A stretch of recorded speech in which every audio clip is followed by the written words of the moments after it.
Teman-teman pasti sering menjumpai ketika bermain media sosial, menjumpai ada postingan-postingan tentang sebuah kebodohan, sebuah kezaliman, perbuatan salah, perselingkuhan, atau sebuah perbuatan yang merendahkan diri atau merendahkan orang lain. Biasanya kita ini tergoda untuk ikut membuli pelakunya. Kita tergoda untuk ikut menjelek-jelekan, menjatuhkan dengan mungkin kata-kata yang menghinakan, merendahkan, atau kata-kata yang kasar bahkan sumpah serapah. Padahal Islam tidak pernah mengajarkan untuk membuli, merendahkan, menghina seseorang atau orang lain. Bahkan kepada orang-orang yang melakukan kesalahan atau berbuat dosa dan maksiat, atau orang yang tertangkap basah melakukan sebuah kebodohan, melakukan perbuatan-perbuatan rendah, entah dia berselingkuh, entah dia mencuri, entah dia mengambil harta atau barang atau benda milik seseorang. Islam tidak pernah mengajarkan kita untuk membuli, merendahkan, menghina, atau bahkan menjatuhkan seseorang. Dan itulah nafsu yang sangat berat, yang sangat besar, yang sangat sulit seringkali kita tidak mampu untuk menghindarinya, tidak mampu untuk menahannya.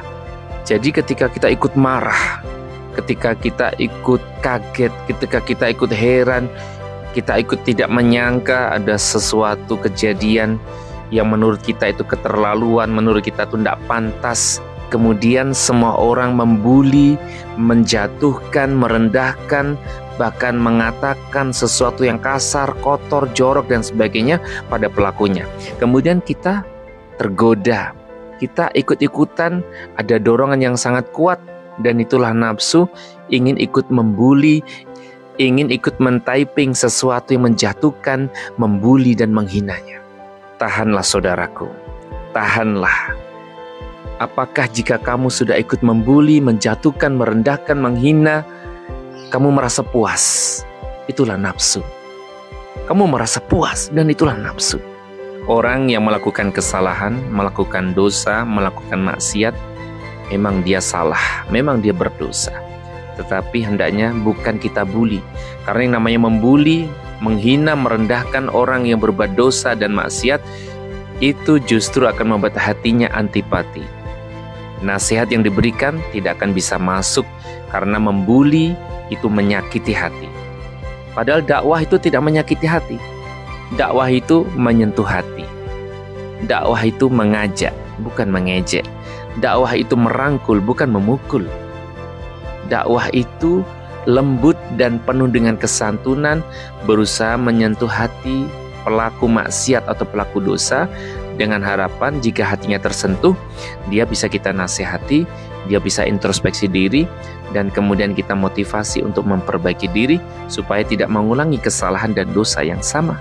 Ud'u ila sabili rabbaka bil hikmah wal mau'izatil hasanah wajadilhum billati hiya ahsan. Serulah ke jalan Tuhanmu dengan pelajaran yang baik, dengan hikmah dan pelajaran yang baik, dan bantahlah mereka, berikan penjelasan dengan cara-cara yang baik, yaitu dengan kelembutan, kesantunan, dengan ketulusan. Ketika kita memberikan nasihat, ketika kita memberikan saran, adalah dengan maksud tujuan yang betul-betul karena Allah, ingin agar dia menyadari kesalahannya, dan kemudian ingin agar dia memperbaiki diri dan tidak mengulangi lagi kesalahan dan dosanya. Jadi sekali lagi, membuli itu bukan budaya Islam, karena membuli itu menyakiti hati. Tetapi ketika ada orang salah, berbuat dosa, khilaf, tugas kita adalah mendekatinya, menyentuh hatinya, menyadarkannya dengan cara-cara yang baik, penuh kelembutan dan kesantunan, untuk mengajaknya kembali kepada jalan Allah Subhanahu wa Ta'ala. Semoga bermanfaat. Barakallahu fikum jami'an.